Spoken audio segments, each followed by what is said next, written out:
أعوذ بالله من الشيطان الرجيم بسم الله الرحمن الرحيم وصلى الله على محمد وآله الطاهرين. My condolences to the Imam of our time and all of you on the Shahadah anniversary of Imam Muhammad al-Jawad at-Taqi alayhi salam.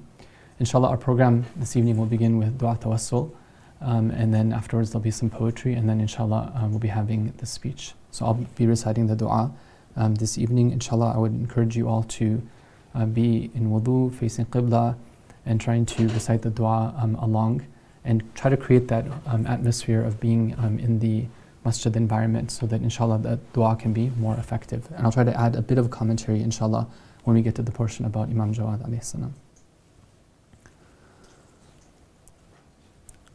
أعوذ بالله من الشيطان الرجيم بسم الله الرحمن الرحيم اللهم صل على محمد وآل محمد اللهم إني أسألك وأتوجه إليك بنبيك نبي الرحمة محمد صلى الله عليه وآله يا أبا القاسم يا رسول الله يا إمام الرحمة يا سيدنا ومولانا إنا توجهنا واستشفعنا وتوسلنا بك إلى الله وقدمناك بين يدي حاجاتنا يا وجيها عند الله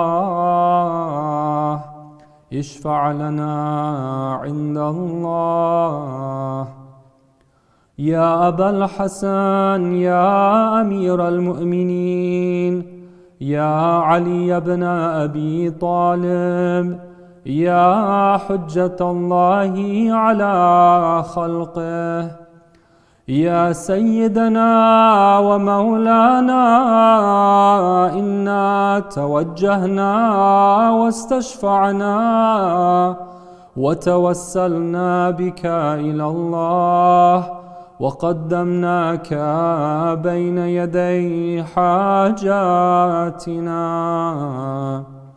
يا وجيها عند الله اشفع لنا عند الله يا فاطمة الزهراء يا بنت محمد يا قرة عين الرسول يا سيدتنا ومولاتنا إنا توجهنا واستشفعنا وتوسلنا بك إلى الله وقدمناك بين يدي حاجاتنا يا وجيهة عند الله اشفعي لنا عند الله يا أبا محمد يا حسن بن علي أيها المجتبى يا ابن رسول الله يا حجة الله على خلقه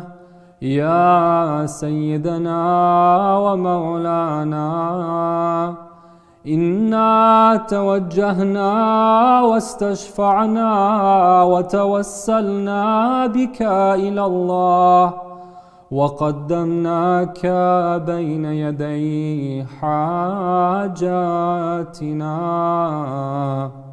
يا وجيها عند الله اشفع لنا عند الله يا أبا عبد الله يا حسين بن علي أيها الشهيد يا ابن رسول الله يا حجة الله على خلقه، يا سيدنا ومولانا، إنا توجهنا واستشفعنا وتوسلنا بك إلى الله، وقدمناك بين يدي حاجاتنا.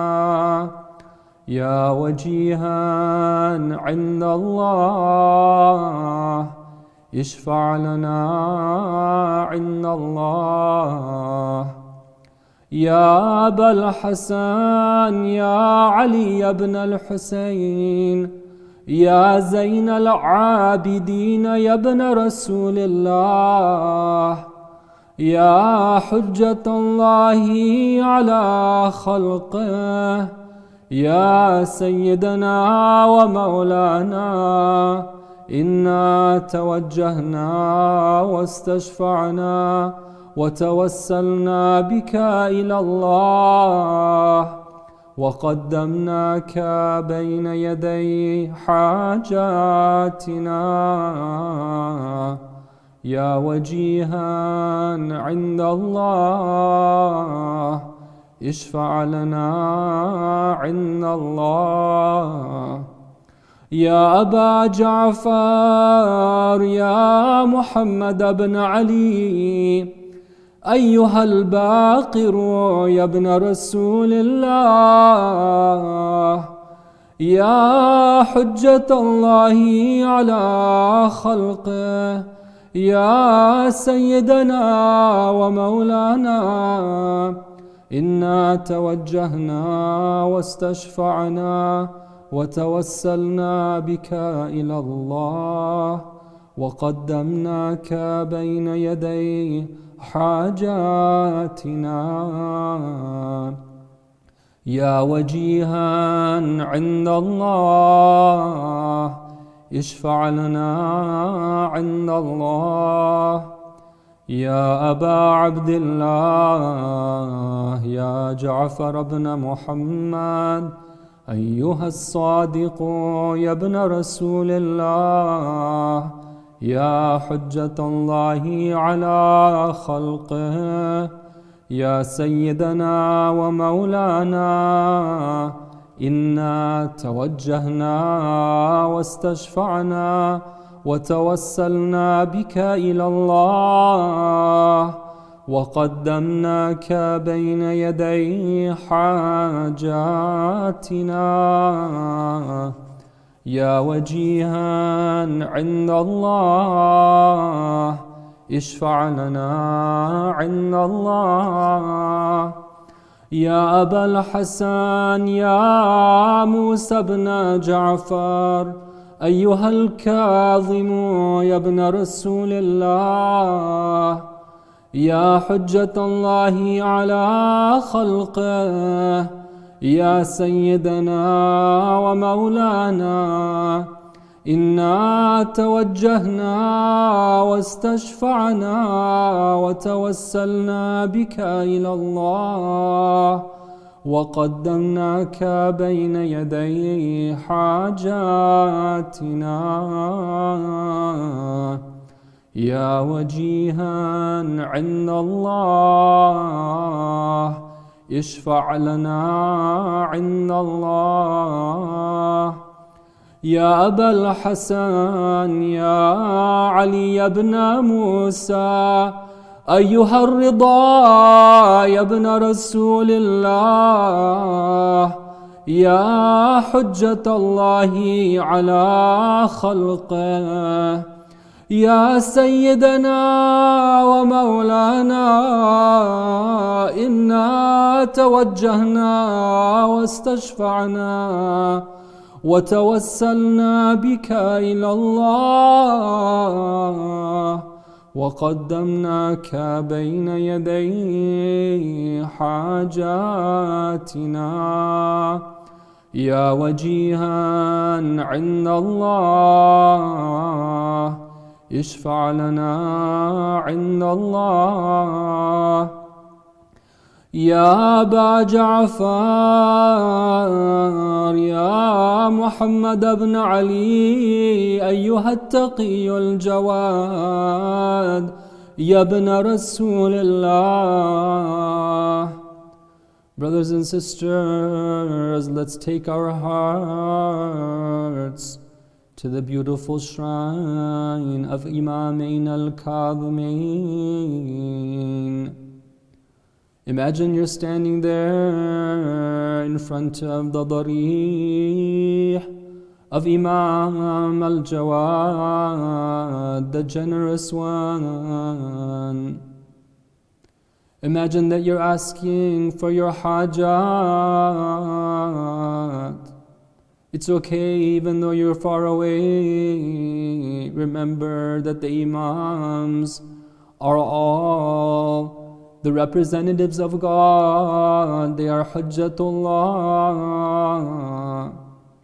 They hear the one who sends their salam to them. All of them are capable of doing shafa'ah for us. They are the channels by which Allah sends His grace down to the human beings. It's the Shahadah anniversary of Imam Jawad. At other times we can imagine that the shrine would be filled with mourners, tears in their eyes, sending their salam to Imam Jawad, their hearts brimming with emotion, telling Allah with their ziyarah that they care about the dhulm that was done to the Ahlul Bayt.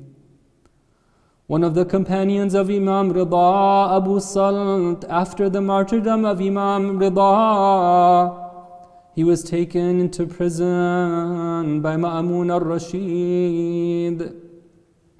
It was a very difficult stay for him. Eventually, after 1 year had passed, Abu Salt could stand it no longer. He couldn't find any sleep in that prison. The circumstances had become very difficult for him. He decided to do tawassul to the Ahlul Bayt, to Muhammad and the family of Muhammad sallallahu alayhi ajma'een. He hadn't finished asking them for help that suddenly Imam Muhammad al-Jawad appeared to him. He tells him, Abu Salt, has it become difficult for you? Do you want some help? Abu Salt says that yes, my Imam. After all, the Imam is the one who solves the difficulties. Suddenly the chains fell down to the ground. Abu Salt saw himself passing by the prison guards without them noticing him. Abu Salt was freed. Imam tells him that no longer will you be persecuted by Ma'amun or by the other Abbasid Khalifas. You will be safe in the land. Abu Salt remembered after 1 year to do tawassul to the Imam of the time. But we would like to do tawassul right here and now to the Ahlul Bayt with all of our difficulties, with all of our hajat. We ask them to intercede on our behalf. أيها التقي الجواد يا ابن رسول الله يا حجة الله على خلقه يا سيدنا ومولانا إنا توجهنا واستشفعنا وتوسلنا بك إلى الله وقدمناك بين يدي حاجاتنا يا وجيها عند الله اشفع لنا عند الله يا أبا الحسن يا علي بن محمد أيها الهادي النقي يا ابن رسول الله، يا حجة الله على خلقه، يا سيدنا ومولانا، إنا توجهنا واستشفعنا وتوسلنا بك إلى الله، وقدمناك بين يدي حاجاتنا، يا وجيها عند الله اشفع لنا عند الله. يا أبا محمد يا حسن بن علي، أيها الزكي العسكري يا ابن رسول الله، يا حجة الله على خلقه، يا سيدنا ومولانا، إنا توجهنا واستشفعنا وتوسلنا بك إلى الله، وقدمناك بين يدي حاجاتنا، يا وجيها عند الله اشفع لنا عند الله. Let's stand now as we talk to the living Imam, the Imam of our time.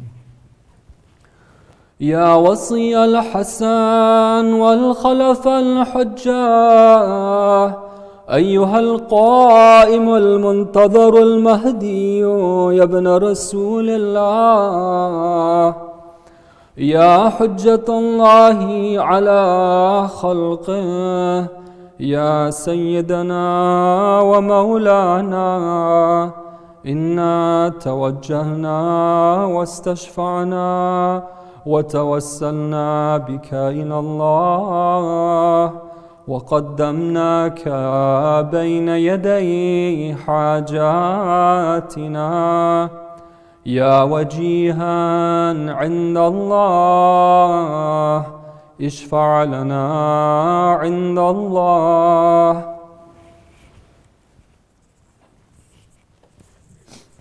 Now ask your hajah from Allah, inshallah, for the sake of Imam Muhammad al-Jawad.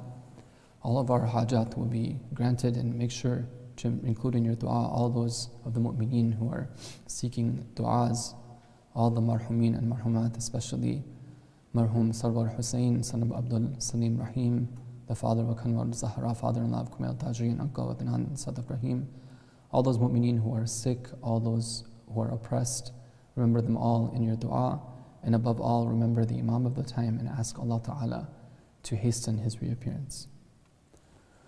يا سادتي ومواليا، إني توجهت بكم أئمتي وعدتي ليوم فقري وحاجتي إلى الله، وتوسلت بكم إلى الله، واستشفعت بكم إلى الله، فاشفعوا لي عند الله، واستنقذوني من ذنوبي عند الله، فإنكم وسيلتي إلى الله، وبحبكم وبقربكم أرجو نجاة من الله، فكونوا عند الله رجائي. يا سادتي يا أولياء الله، صلى الله عليهم أجمعين، ولعن الله أعداء الله ظالميهم من الأولين والآخرين، آمين رب العالمين. وصلى الله على سيدنا ونبينا محمد وآله الطاهرين.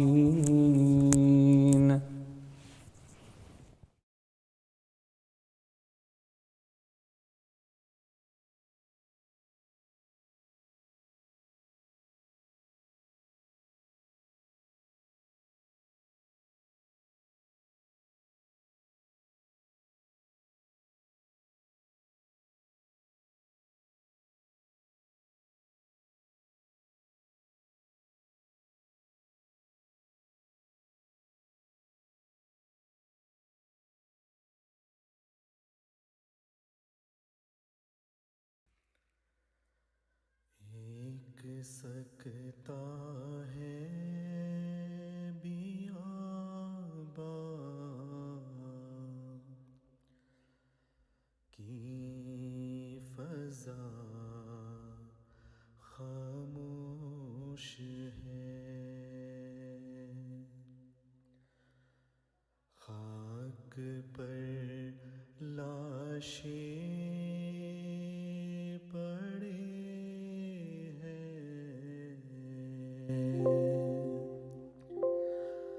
کربلا خاموش ہے،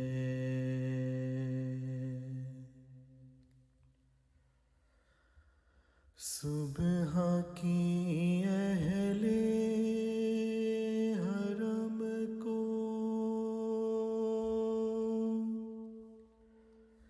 یاد آتی ہے اذان،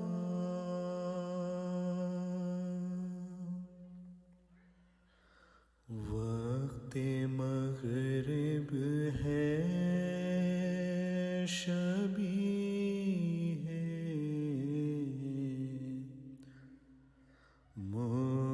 مصطفیٰ خاموش ہے،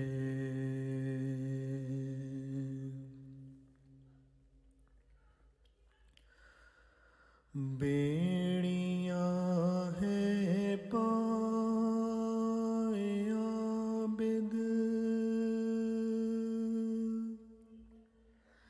ہے تو گردن میں ہے تو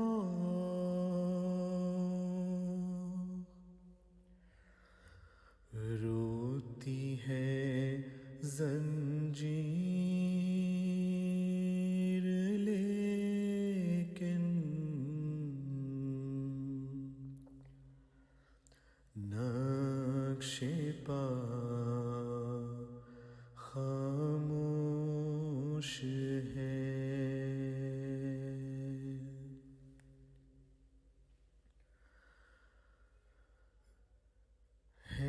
شہی فضا خاموش ہے، خاموش ہے،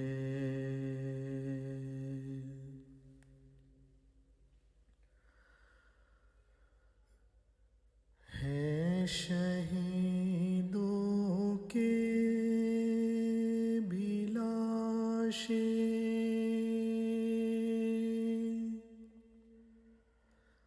لاش عشق کے قریب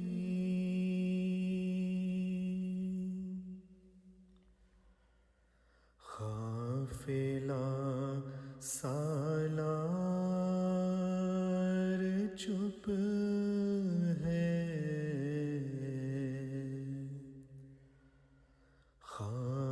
قافلہ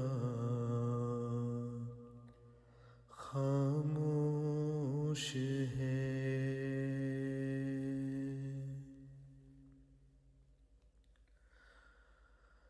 رک گئی نفس دو عالم،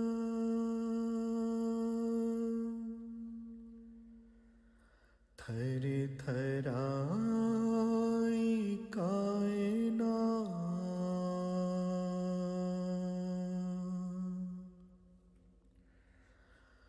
زیر خنجر بادشاہ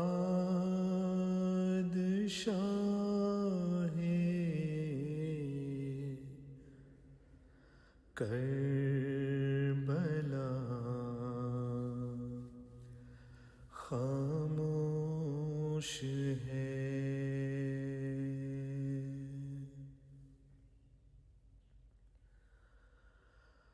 کچھ دھواں باقی ہے اب تک،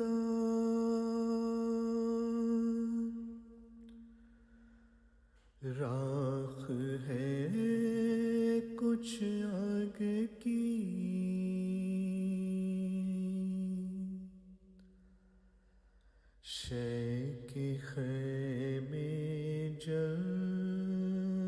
चुके सारी फजा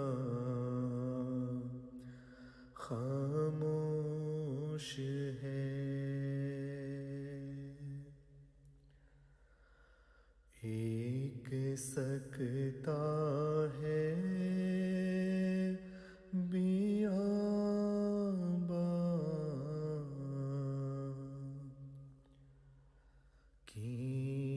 फजा खामोश है। खाक पर लाशें पड़े हैं, Karbala खामोश है।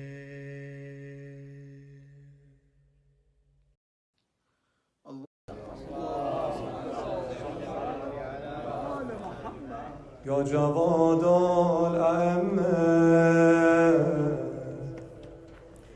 یا جواد الائمه یا جواد الائمه یا جواد الائمه یا جواد الائمه یا جواد الائمه یا جواد الائمه یا جواد الائمه everyone یا جواد الائمه یا جواد الائمه یا جواد الائمه ادعی بی سر و پایدار و برش خندیدم ادعی بی سر و پایدار و برش خندیدم پاسخ ناله و سوز و جگرش خندیدم همچو بسمل شده ای دور خودش میپیچید همچو بسمل شده ای دور خودش میپیچید به پریشان شدن بال و پرش خندیدم به پریشان شدن بال و پرش خندیدم یا جواد الائمه یا جواد یا جواد الائمه یا جواد یا جواد الائمه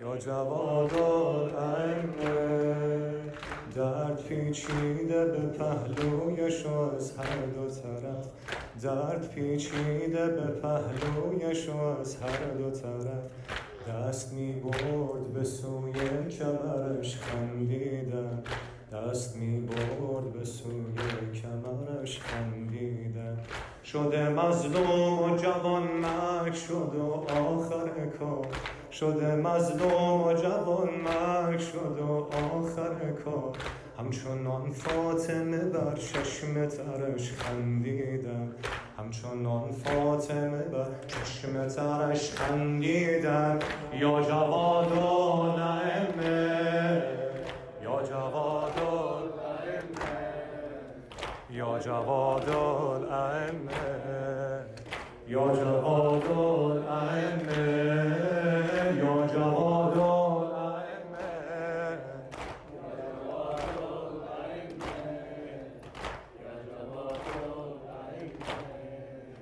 یا جواد الائمه زهر سر کرده و رویش به کبودی زده است زهر سر کرده و رویش به کبودی زده است از نظرها به خسوف قمرش خندیدم از نظرها به خسوف قمرش خندیدم یک نفر نیست که از خاک سرش بردارد یک نفر نیست که از خاک سرش بردارد هر نفس‌های بدون اثر سرش خندیدن بر نفسهای بدون اثرش خندیدن یا جواد الائمه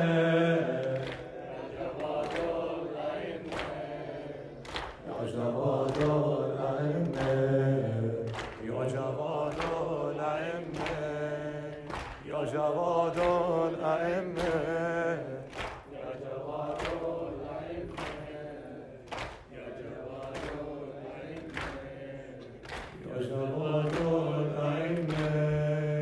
آمده بر سرش اینجا کمی از داغ حسین آمده بر سرش اینجا کمی از داغ حسین همگی جمع شدن دور سرش خندیدن همگی جمع شدن دور سرش خندیدن دست و پا میزند و نیست کنارش پدری دست و پا میزند و نیست کنارش پدری تا ببیند به عزای پسرش خندیدن تا ببیند به عزای پسرش خندیدن هرچه میگفت حسین یا ولدی یا ولدی یا ولدی هرچه میگفت حسین یا ولدی یا ولدی یا ولدی اشکری دور تن محتضرش خندیدن اشکری دور تن محتضرش خندیدن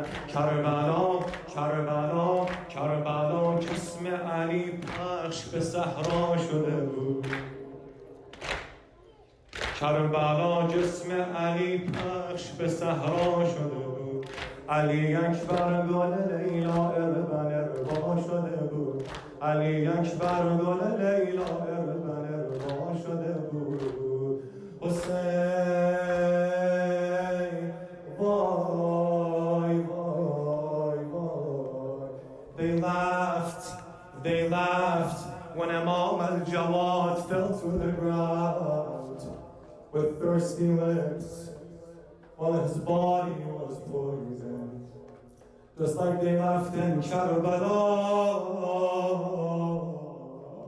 when Imam al-Hussein fell on his knees looking at what was remaining from the body of Ali Akbar فقطعوه بالسيوف اربا اربا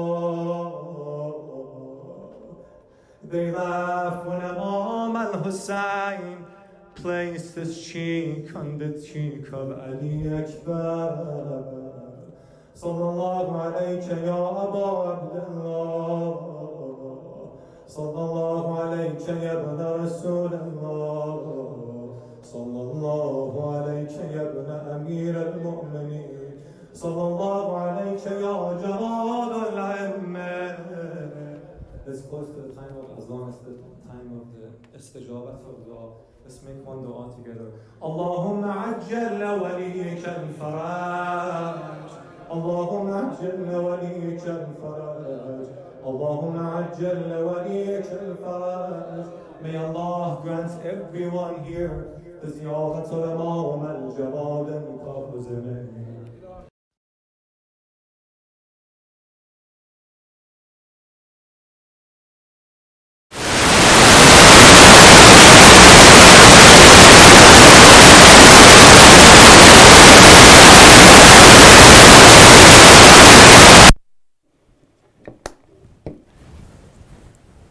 أعوذ بالله من الشيطان الرجيم بسم الله الرحمن الرحيم لا حول ولا قوة إلا بالله العلي العظيم وصلى الله على محمد وآله الطاهرين Dear brothers and sisters, I'd like to convey my condolences first and foremost to the Imam of our time, al-Jawad Farjahu Sharif, and to all of you on the martyrdom anniversary of Imam Muhammad, at-Taqi al-Jawad. Today we've gathered to commemorate this martyrdom. It's a sad event for us, and definitely the heart of our living Imam is sad on a day like today when he remembers the dhulm that was done to his great-grandfather. Today we are commemorating the thawab of this majlis to all the marhumin and marhumat, especially Marhum Sarwar Hussain, son of Abdul Salim Rahim, father of Kanwal Zahra, father-in-law of Kumail Tajri, and uncle of Adnan and Salaf Rahim. So for his benefit and for in order to assist and aid all the marhumin and marhumat, let's send them the thawab of a Suratul Fatiha.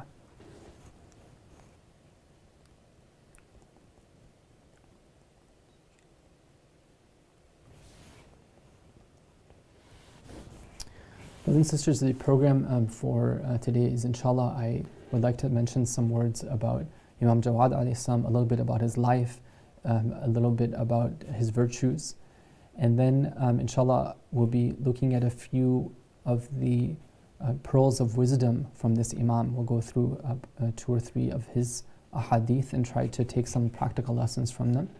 And then inshallah towards the end, then I will mention some words of musibah regarding the Imam. For the portion where we're going to inshallah be going through his ahadith, I would invite you to participate in that, because inshallah we'll try to have some interaction at that part, just to make it a little bit more kind of less monotonous, not just myself talking, and so that inshallah it can be a beneficial experience for all of us. So in order to participate in that interactive portion, I'm going to request you all to sign up on slido.com. Just type in the hashtag Sabah, and then you can inshallah join in. There's an ideas section there, and that's where inshallah I'll be asking you to give answers and responses to the questions that I'll be posing a little bit later into the speech. They're not going to ask you for your email address, they're not going to sell you information or anything like that. It's something where you don't have to worry about that. You just have to go to the website on your device, slido.com, hashtag Sabah, and then inshallah you can join us for that portion. But I wanted to first mention some words about this Imam. Imam Jawad alayhi salam, one of his titles is at-Taqi, meaning the one who is very, very much known and very much having the attribute of taqwa, meaning somebody who holds themselves in a way that they are protecting themselves against being deprived of Allah's mercy. They are protecting themselves of losing and being punished by Allah Ta'ala. They are careful, they're vigilant, they're observing the wajibat, they're staying away from those things which are haram. That's somebody who has taqwa. But of course the Imam's taqwa is something which is incomparable to the level of taqwa of an ordinary believer. But the Imam ﷺ was so famous for whatever could be seen that even those who didn't understand the station of the Ahlul Bayt, they would also admit that this is the one who is at-Taqi. In addition, one of his famous titles was al-Jawad. Al-Jawad means the one who is generous. Not just generous, but excessively generous. Not just excessively generous, but somebody who is continuously generous. Meaning that the Imam a.s. was so giving and so much ready to help those who were in need that he became famous with the laqab and the title of al-Jawad. I want to share with you one of the stories from his lifetime which shows us the extent, or it gives us a glimpse into the extent of the generosity of this Imam alayhi salam. Once there was a man who was needy who came to him, and he knew about the Imam's reputation, and he was very needy. So he tells the Imam, "O son of Ar-Rida, Yabn Ar-Rida, I would like you to give me to the extent of your generosity," meaning that the maximum extent your generosity can be, I want you to give me to that extent. How does the Imam a.s. respond? He says that is not something which is possible. So then the man, he recalculates and he says that, okay, well, O Imam, I want you to give to the extent of my nobility and to the extent of my generosity, meaning that based on my character, I want you to give me the amount. So the Imam a.s. gives him 200 or 100 dirhams, depending on the riwayah. It seems that 100 is more accurate. And 100 dirhams is not a small amount, it's something which is significant. But the Imam a.s. is giving that much to him. Now, why is it that the Imam a.s. first said that he couldn't give to the extent of his own nobility and his own generosity? Some of our very renowned scholars have expanded and given us the hikmah and the wisdom behind this. They say that the Imam a.s. is the perfect example of the perfect and most beautiful attributes of Allah Ta'ala. And when we ask, well, Allah is Jawad, Allah is the one who is giving, how giving is He? Well, the answer is that His giving is infinite. There's no barriers on it. So the Imam is the perfect manifestation of that attribute. So the Imam's giving has no limit. It's something which is unlimited. So when the Imam asks him, okay, to that extent, well, no one can give that amount of money, for example, that man was looking for, because it's infinite. So this gives us a clue and a bit of insight as to this characteristic of the Imam alayhi salam. And it's something which is a lesson for us, because when we talk about these attributes, they're a reminder for us. We need to ask ourselves, we need to check ourselves. In this time of need around the world, people are suffering, especially because of the pandemic. Locally, are we in touch? Are we keeping tabs on our fellow mu'mineen and mu'minat?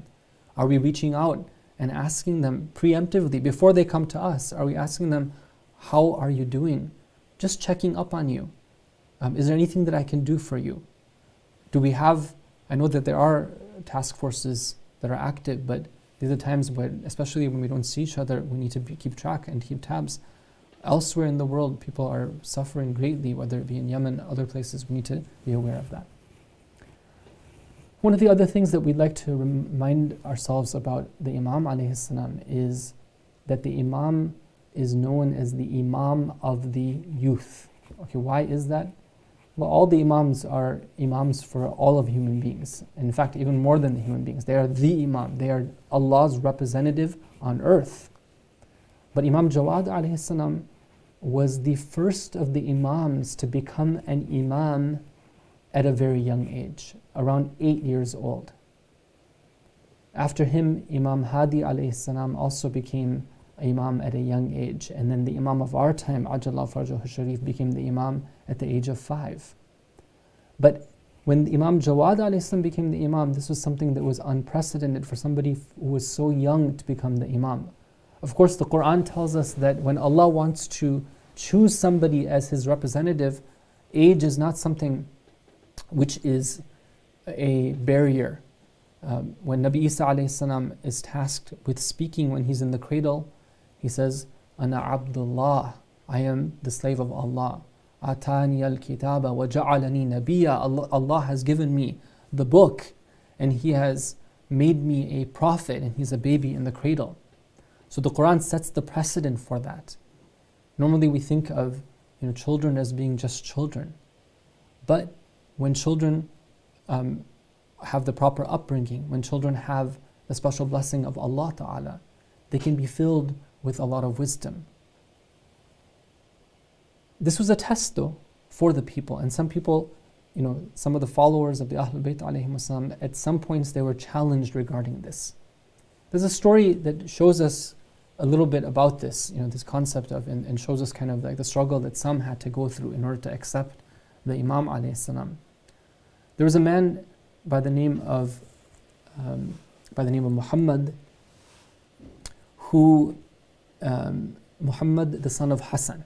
Okay, he's not related to the Ahlul Bayt. He's one of the companions of the Ahlul Bayt alayhim salam.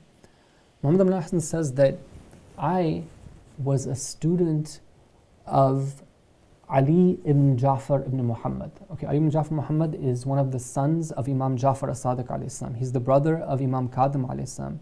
He's the uncle of Imam al-Rida and the great uncle of Imam Jawad alayhi salam.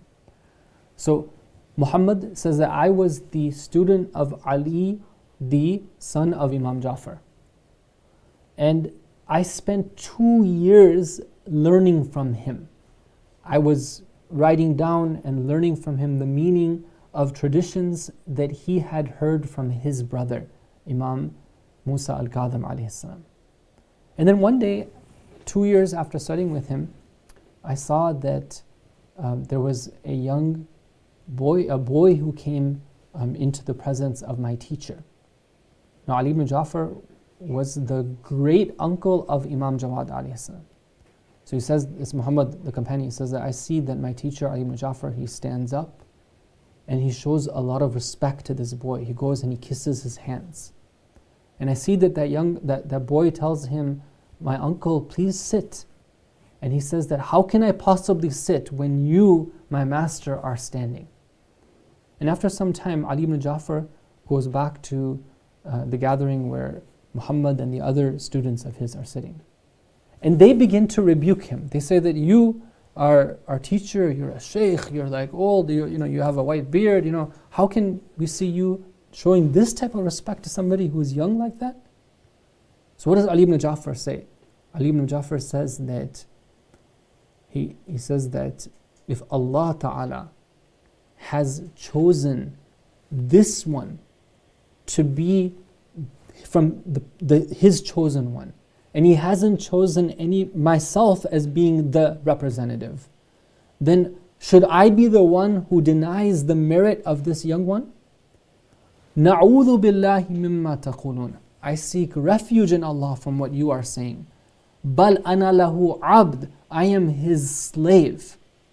Ali ibn Ja'far makes it very clear to the people that age doesn't matter. What matters is that Allah Ta'ala has given, Allah knows best where He puts the leadership. And so the obedience is necessary. He's teaching them practically how the Imam needs to be treated. So this is one of the beautiful stories that teaches us the position of the Imam alayhi salam. And the Imam became the Imam at the age of 8, and he was martyred at the age of 25. So he lived just through his young years, and it was a very difficult time. It was a time of persecution of the Ahlul Bayt alayhim as-salam. But despite that, the Imam alayhi salam was able to teach some students, and he was able to spread his wisdom. So what I'd like to do briefly, inshallah, is to see if we can look together at a few of his sayings. We're going to take 3 of his sayings. Inshallah, I would like you to, once again, I want to request you to sign into Slido.com and put in, for the hashtag, put in Sabah, and then join us on the ideas section, because I'm going to be asking your feedback, your responses. Inshallah, I want to hear from you. Let's go ahead and open up that window. Okay. All right. So, let's see here. So what I have here is 3 hadith from Imam Jawad alayhi salam. The first one is the following. القصد إلى الله تعالى بالقلوب أبلغ من إتعاب الجوارح بالأعمال. Seeking Allah with the hearts is more effective in reaching the goal than making one's limbs tired with action. Limbs meaning like our body parts. Now,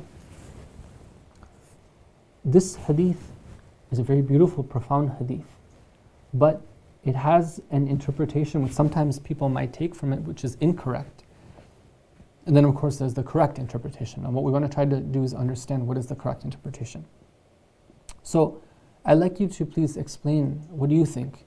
What is the Imam trying to teach us when he's saying that somebody who makes their limbs tired with actions, is that something which is bad? Is it something that we should be in a state of kind of just ease and kind of taking it easy and relaxing? What do you think the Imam is trying to teach us here? If you can type in your response into the ideas section in Slido.com, I'm there, I'm waiting, and I want to see what you have to say.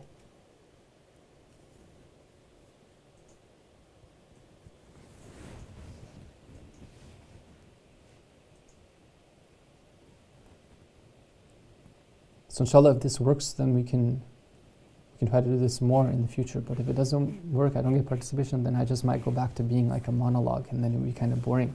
I would be bored if I was listening to myself all the time speaking. So I'd really like to hear from you all, inshallah. So if I can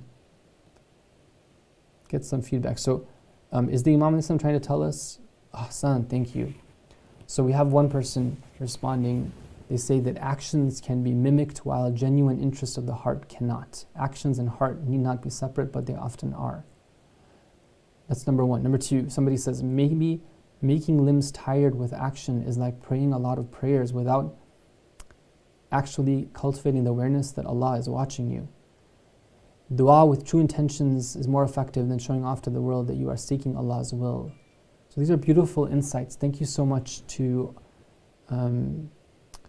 And then somebody else says outward expression by action is less important than action from the heart. Now, so what I want to say here is, let's not fall under that interpretation, where we say that, okay, you know what, it's not so important, let's say, whether I pray or whether I, let's say, do things on the outside. It's not important what I eat. It doesn't not important how I talk. Not important how I treat people. It's not important how I dress. It's not important the greetings I use. No, what matters is that I have to have a purity of heart. That should not be the interpretation. Why? Because after all, what creates purity in our hearts, right? It's the actions that we perform. What else means do we have to be able to purify our hearts? We can't just take it out and wash it up, right? It's through these actions.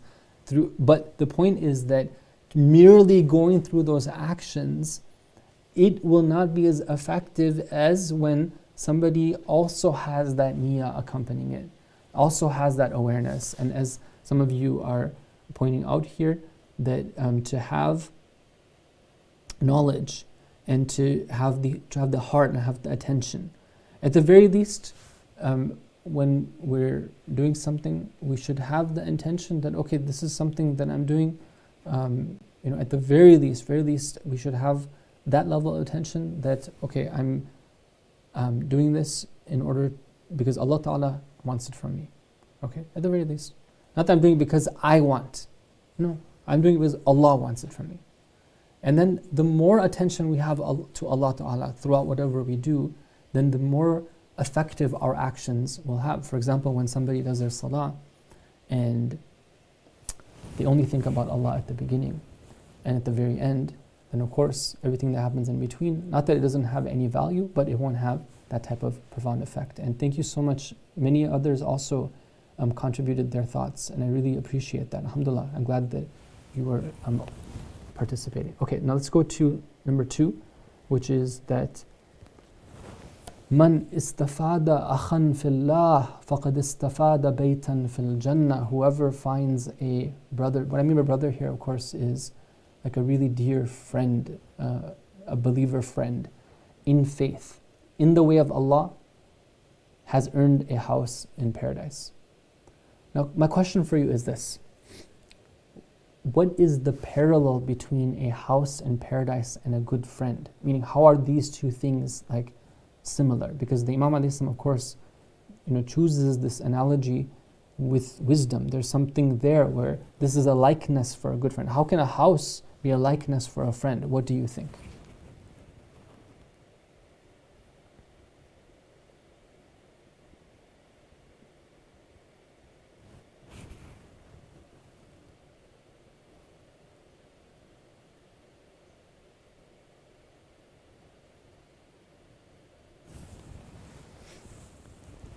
And brothers and sisters, if you do like somebody's response, you can upvote it just so that it goes to the top and then everyone can benefit. Okay, so the question was about the analogy between the home and the friend. So what do you guys think about that? A friend has to be one that reminds of Allah, definitely. Here the Imam Islam is very careful to say not any friend. It's a friend for the sake of Allah, which can be very different than a friend that somebody has for the sake of their own nafs. Right? The friend of my own nafs can take me away from Allah, but the friend who I have for the sake of Allah is the one who is there to remind me about what I need to do. They don't hesitate to point out to me how I need to improve, but they also care for me. They're there for me in times of need. I've tested them. Okay, so one person says, HH says, a good friend is so precious and important that it's equal to a house in paradise. But that's excellent, but why though? What's the analogy? What's the thing about the house, and why is that like a friend? A house to spend time with your friend, or a house is a place you store things and return to safely. Brother, it's like a safe haven, like a home. Ahsantum, a safe haven like a home. When you go home, then you're not so like concerned about you kind of you can relax, right? You can be at ease with them. You can trust, your home environment. That's your home. So a good friend is like that. Like if they really are a friend for the sake of Allah, then you can trust them. You can. For example, when you go to them with need, they're not going to come and later on backstab you. Okay, excellent. That's one aspect of it. Okay, many of you have very nice points. I'm looking for something more about this analogy between the house and...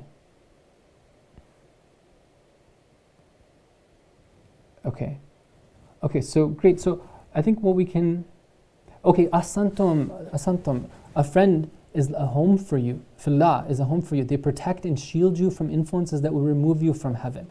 You see, it's one thing to just have, a footstep into heaven. It's another thing to have a home in heaven. I mean, this is where your dwelling place. You're there. You're going to stay there. So a friend has that effect. A good friend, for the sake of Allah, can help you stay there. That's your home now. You're not going to you're not moving around. It's not just a tent that you're camping there, temporarily, and next week you're going to be kicked out of there. No, you're there and you're going to stay there. So that's another aspect of it as well. Okay, so excellent. Thank you so much for your feedback. And then our last one for today is this. A man said to the Imam, he said, "Awsini, oh my Imam, give me some wasiyah, some advice."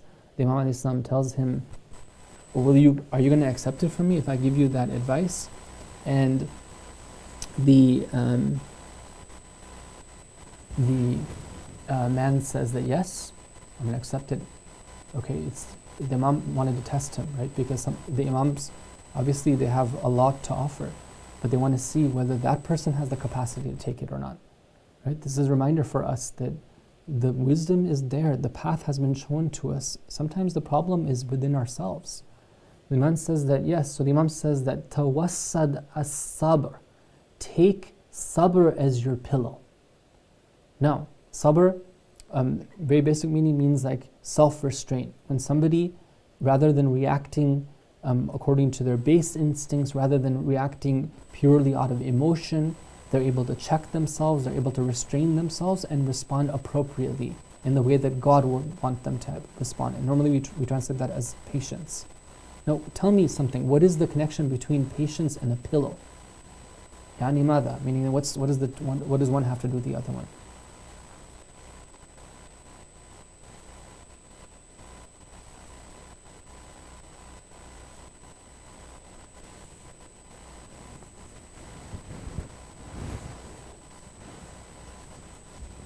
And this is the last one I'm going to ask you guys about because of the time.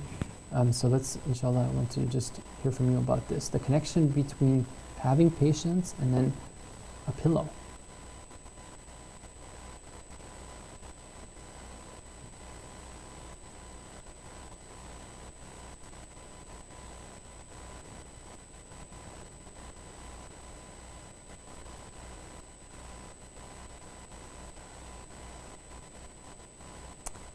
Okay, I see some of you are now adding, you wouldn't go to sleep without a pillow, you shouldn't live your life without patience. Okay, not bad. A pillow props your head up, patience keeps one's strong feet, patience keeps one's stand and feet strong, so to speak. That's getting to it.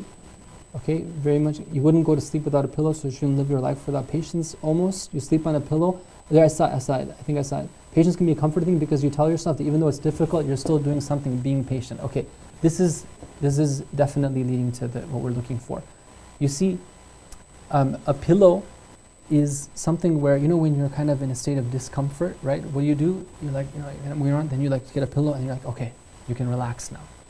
Now, life is not a walk in the park. Life is filled with difficulties. Life is filled with tests. The test of taklif, the test of musibah, the test of pandemics, the test of social distancing and isolation, the test of losing one's job, the test of having to move around.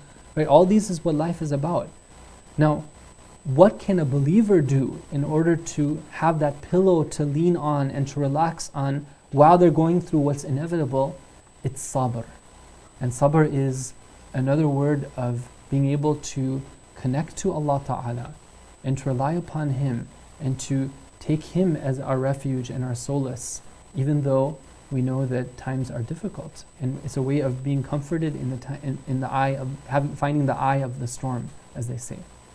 Now, at these times where a lot of us are at home, with our families, and sometimes tempers can get flared up. Sometimes we can be running into each other a lot. Sometimes we're like, it's just very frustrating not knowing when the pandemic is going to end.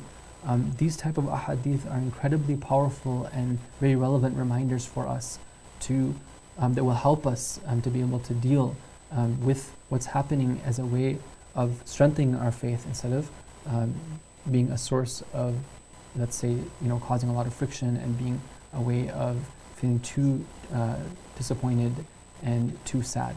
Okay, so excellent. I did want to cover the other ones, but because of time reasons, I'm going to end here. But alhamdulillah, I'm really glad for everyone's participation. That was beautiful. I'm going to end now with the musibah, zikr musibat for Imam al-Jawad alayhi salam. So if I can ask you, if you're at home right now, to please dim your lights at home, and let's take this not just like I'm watching TV type of thing, but I'm actually participating in the best that I can do in terms of participating in a majlis for Imam Jawad alayhi salam. The best that I can do in terms of doing the ziyarah of Imam Jawad alayhi salam is to at least tune into this live stream. And inshallah, Allah will count your intention as somebody who did that ziyarah, as somebody who participated in that majlis live. Sallallahu alayka ya Rasulallah. Sallallahu alaykum ya Ahl Bayt an-Nubuwwah. Sallallahu alayka ya Muhammad ibn Ali al-Jawad.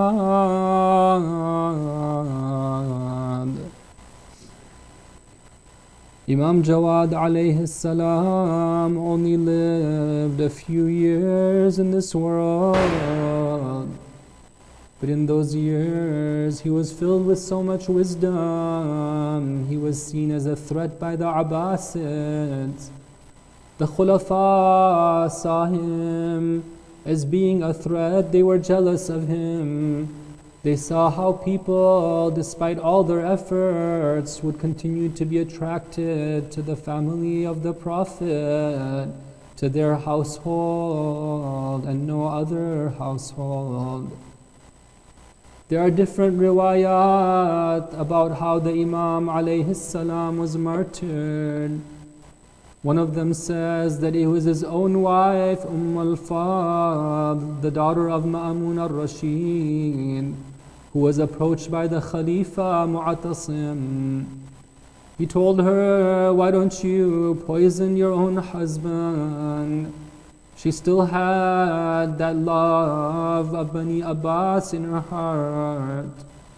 She accepted the proposal. She prepared some grapes and poisoned them. She feeds them to her own husband. They have left Medina at this time. They were in Baghdad. The Imam alayhi salam was there alone with his wife al-Fadl. Even though he knows the grapes are poison, he can't act on that knowledge. He takes the grapes and he starts to eat them. When the poison spreads through his blessed body, his wife begins to cry. She says, "Oh no, look what's happening to you." The Imam turns to her and says, "You're crying now. Why are you crying? You, after all, are the one who did this to me. You will be punished in this world and the hereafter for your crime." The Imam alayhi salam was so madloom that at this time, as he is leaving this world, the poison is seeping through his body. He has no one of his dear ones with him. If we look back, we see when Rasulullah left this world, he had Fatima al-Zahra at his side. He had Amir al-Mu'mineen and Hassan and Hussein at his side. We see that Imam Hassan al-Mujtaba, when he left this world, it was very difficult. He too was poisoned. But he had Zainab and Hassan and Hussein, and he had his own children at his side. We see that many of the Imams, even though they were poisoned, they had their dear ones with them. But Imam Jawad alayhi salam had to die alone. It reminds us of another Imam when he is leaving the world. He too is alone. La yawma ka yawmika ya Aba Abdullah. Imam Hussein alayhi salam, is on the ground. Shimr la'natullahi alayhi is perched on his chest. Who does the Imam have with him? There's only one lady who is standing there watching what is happening. Would the Imam want her to see? Now as Shimr is raising his dagger, when she is crying out, Ama fikum Muslim, is there no Muslim amongst you? Would he rather have her look away as the blessed head of the Imam is raised on the spears, as the enemy of God chants out Allahu Akbar, while they have committed the greatest crime against Allah and the people of Allah. Ala la'natullahi ala al-qawmi al-zalimin, wa saya'lamu alladhina zalamu wa ayya munqalibin yanqalibun.